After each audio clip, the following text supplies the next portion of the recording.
Hi అండి. ఈరోజైతే నేను పచ్చినెత్తల్లో కూర చూపిస్తున్నాను.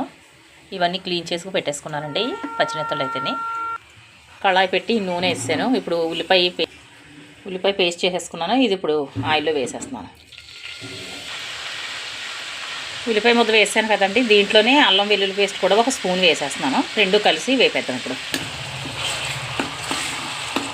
నాన్ వెజ్ అయితే కొంచెం ఆయిల్ ఎక్కువే పడుతుంది. ఆయిల్ ఎక్కువ వేసాను, చాలకపోతే మళ్ళీ కొంచెం వేయొచ్చు. ఇదిగోండి, ఉల్లిపాయ బాగా వేగిపోయింది, చూసారు కదా, బాగా వేగింది. ఇప్పుడు కారం అది వేసేద్దాం. కారం ఒక 2 స్పూన్లు వేస్తున్నాను. 2 స్పూన్స్ వేసాను. పసుపు, మసాలా పొడి ఒక స్పూన్ వేసాను. మొత్తం అంతా కలిపేసుకుందాం. ఇది బాగా వేగిపోయిన తర్వాత ఇప్పుడు ఈ నెత్తలు వేసేద్దాం. ఇదిగోండి వేసేస్తున్నాను.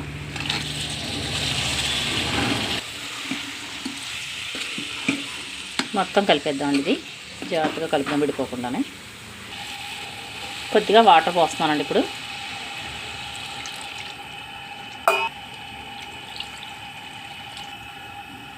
సాల్ట్, కూర ఉడుకుతుంది కదండి, ఇప్పుడు పచ్చిమిర్చి వేస్తున్నాను.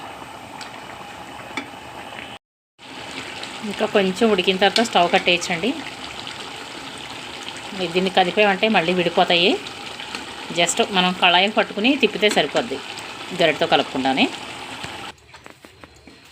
ఇదిగోండి, కూర అయితే రెడీ అయిపోయింది. స్టవ్ కట్టేసాను. చూసారు కదా, నూనె తేలింది. కొంచెం నూనె ఎక్కువే వేసాను నేను. ఇదిగోండి, పచ్చినెత్తల కూర అయితే రెడీ అయిపోయిందండి. కొంచెం కొత్తిమీర చల్లేద్దాం. కొత్తిమీర వేసేస్తున్నాను. ఇప్పుడు మనకి పచ్చినెత్తల కూర అయితే రెడీ అయిపోయింది. మసాలా పెట్టిన పచ్చినెత్తల కూర. Thank you.